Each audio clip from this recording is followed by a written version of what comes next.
Şöyle toparlanalım, bir açıklama yapıp sonra alana geçeceğiz.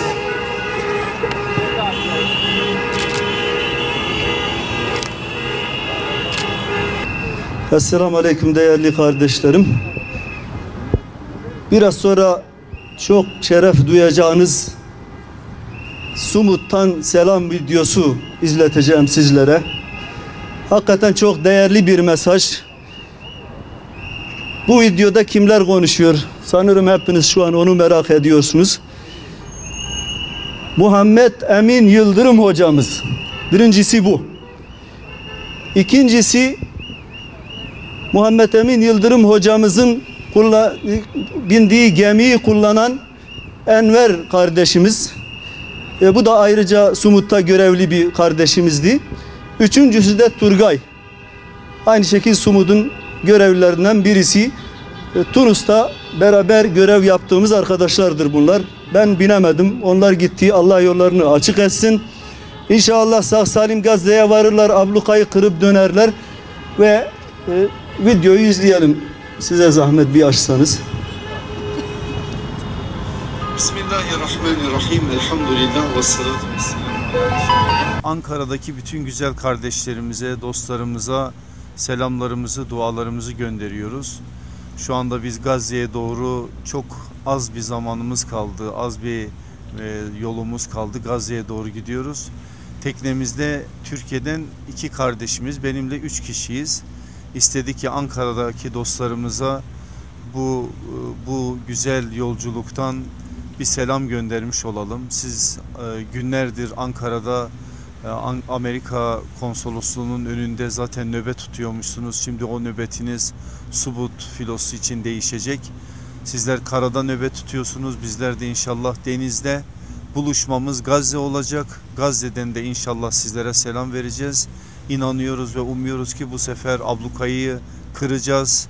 Gazze'deki kardeşlerimizle buluşacağız ve inşallah oradaki kardeşlerimizle hasret gidereceğiz.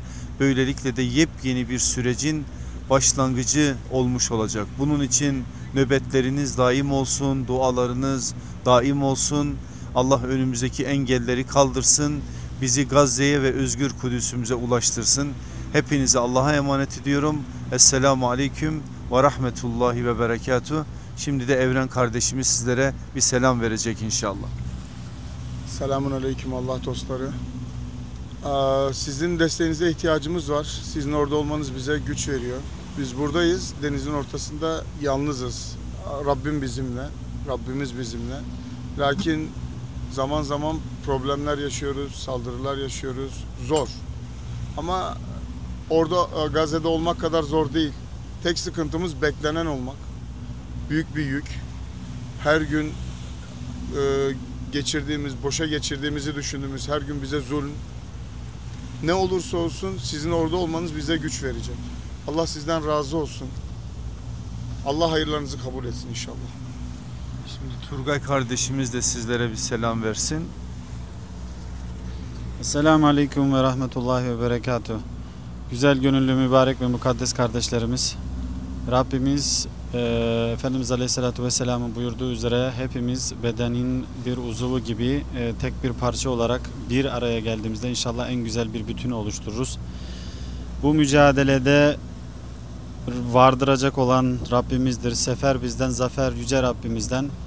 Hepinizin amelleri en razı olduğunca Rabbimizin mübarek ve mukaddes bir şekilde kabul olsun. Gazze'deki kardeşlerimize bizi inşallah ulaştırsın. Allah'a emanet olun. Mücadeleye her daim devam. Ankara'daki kardeşlerimize en güzel saygı, selam ve dua ile Esselamu Aleyküm. Bir konum ekleyeyim. Şu anda biz Gazze'den 400 mil uzaktayız. Ortalama 400 milden de az kaldı Allah'ın izniyle. Yavaş yavaş hareket ediyoruz. Çünkü etrafımızda askeri gemiler de olsa, sağlık gemileri de olsa, yardım gemileri de olsa birbirimizi kontrol etmek zorundayız. Kimseye güvenemiyoruz. Ne yapacakları, nereden gelecekleri belli değil. Allah'ın izniyle yavaş yavaş ama hani karınca misali tarafımız belli, gideceğimiz yer belli. Allah'ın izniyle kıracağız bu ablukayı. Ve kardeşlerimize sarılmak nasip olursa inşallah işte o gün mutlu olacağız. Cennetteymiş gibi hissedeceğiz Allah'ın izniyle. Allah hepinizden razı olsun. Her gün bizi izleyin. Gün ve gün hocam, arkadaşlarımız paylaşımlar yapacak.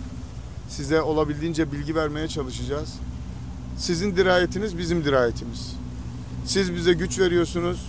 Biliyoruz ki siz de gücün bir kısmını bizden alıyorsunuz. Biz her adımda sizi düşünüyoruz. Siz de dualarınızda bizi ekleyin. Selametle kalın. Esselamu Aleyküm ve Rahmetullah. Aleykümselam ve rahmetullah adına da biz sizlere selam ediyoruz. Allah sizi sağ salim götürsün getirsin inşallah. Vesselamu aleyküm. Küresel intifada yaşasın, küresel intifada. Somut filosu onuru